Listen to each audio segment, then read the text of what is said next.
Sir, sir, sir, sir, excuse me. Question for you, sir. Sa inyo po ba tong bahay? Full of diskarte ka! Opo, sir. Opo.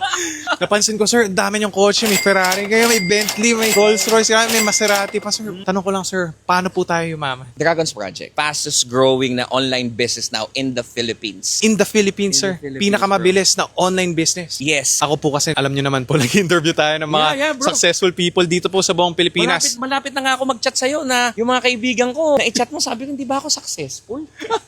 Sir, baka pwede naman, kayo naman po yung interview namin. Sige.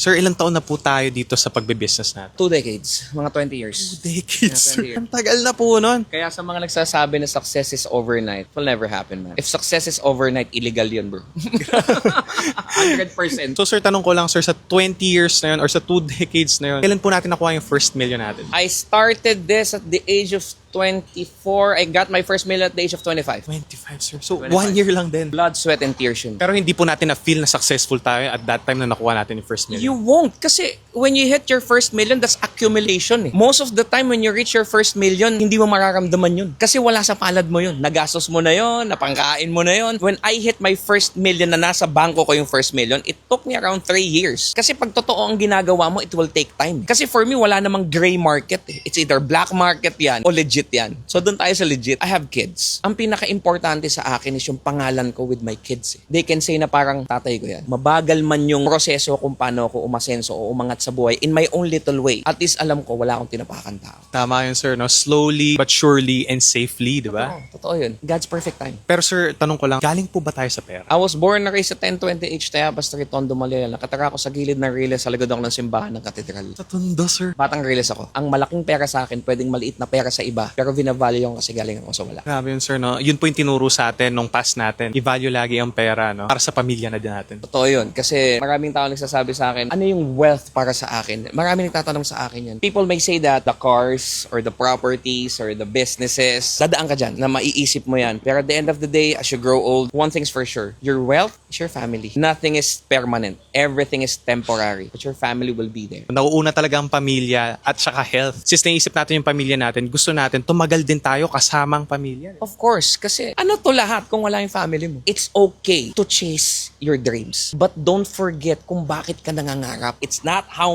much money you have. It's the amount of money that you can spend with your family when they need you the most. Sabi nga daw nila, the richest people, hindi po yung maraming pera, maraming love, di ba? Maraming love, maraming oras para sa mga mahal nila sa buhay. Pero sir, sa lahat na meron kayo, pag nawala lahat to bukas, sa tingin nyo makukuha nyo ulit or kaya nyo ulit bumalik sa ganitong sitwasyon? If you made your own empire, you can make it. Hindi kasing bilis ng nakuha mo siya, pero makukuha mo yan kasi alam mo yung system eh. Alam mo kung paano mo siya nakuha. Kung if totoo na walang nagbigay o blood, sweat, and tears na totoong ginawa mo, 100%. That's the secret ng mga milyonaryo na nawala tapos nakabalik because they know how to do it eh. If you have the blueprint, kahit gibain mo yung bahay, kaya kong buuin yan eksakto sa pinakamaliit na brick kasi may blueprint ako. Tingin nyo po ba sir na parang mas maganda na mas tumagal pa na maging milyonaryo tayo kaysa bigla na lang nating nakuha? Mas mavavalue mo, mamahalin mo yung isang bagay na pinaghirapan mo. Yan yung laging case ng mga nanalo ng loto tapos after a couple of years, mahirap ulit. Grabe yun sir, pero sige nga, pwede nyo po ba kami bigyan ng 30-second blueprint para yumaman or para maging milyonaryo dito sa Pilipinas? Maniwala ka lang kahit walang naniniwala sa'yo. At hindi ka magpapahinto kahit sinong dumating sa'yo na ayaw sa ginagawa mo. You will make it 100%. Believe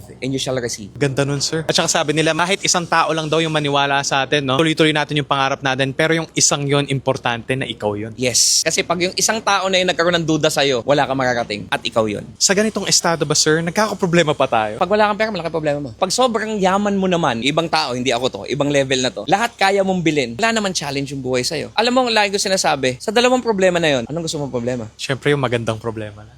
It's up to you to make that choice. Pero sir, after nitong mga to, hinahangad pa po ba natin maging bilyonaryo? I retired at the age of 2024. I'm 45 now. That's around 43 years old. If I want to be a billionaire, hindi ko sinasabi na ayoko maging billionaire kasi napaka-ipokrito nun. Nagkataon lang na meron akong paniniwala sa buhay na ano ba talaga ang gusto ko? I-chase yung billions? O I'll be having time for my family. You don't need millions to be happy. You don't need billions to be happy. But you need money in order for your family and your loved ones to be happy. Medyo malalim malalim siya kapag kinalkal mo. Pero if you read between the lines, I hope you guys get my point. Tama yun, sir. No? Basta masaya yung pamilya natin, doon natin makukuha yung tunay na saya na hinahanap natin. Totoo yan. I'm living 45 years of my life, the best time of my life. Feeling ko mas masaya pa ako sa bilyonaryo ngayon. Totoo yun, sir. So last question na lang po, sir. Any advice po for the younger generation na gustong mag-succeed sa industry na gusto nilang pasukan? A wise man told me, your greatest problems will be your greatest blessings. Kung makakalimutan yan, baka maiyak pa ako. Yan ang lagi ko sinasabi. Kasi, let's be honest, kids now are weak. Ano ba ibig sabihin niyo, sir? Kapag merong problema, nina-anxiety ako. Meron akong ganito.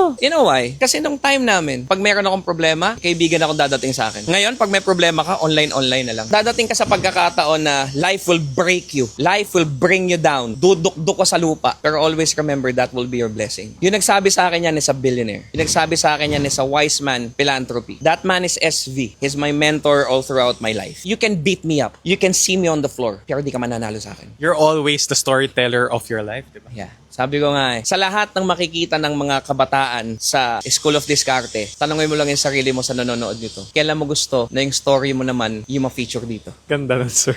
Ang ganda nun. Yun ang pinapangarap ng mga viewers natin. Lagi nilang kino-comment yan. So you have a wonderful advisor, so thank you so much for your time. Maraming salamat. Sabi ko, feeling ko, nung na-interview ako, parang feeling ko successful na rin ako. So salamat, brother. Ang School of Discarte ngayon, ang benchmark ng successful na tao. Pag hindi ka na-interview dito, baka tanongin mo yung sarili mo. Pleasure to meet Maraming you. salamat, brother. Pleasure to meet you, sir.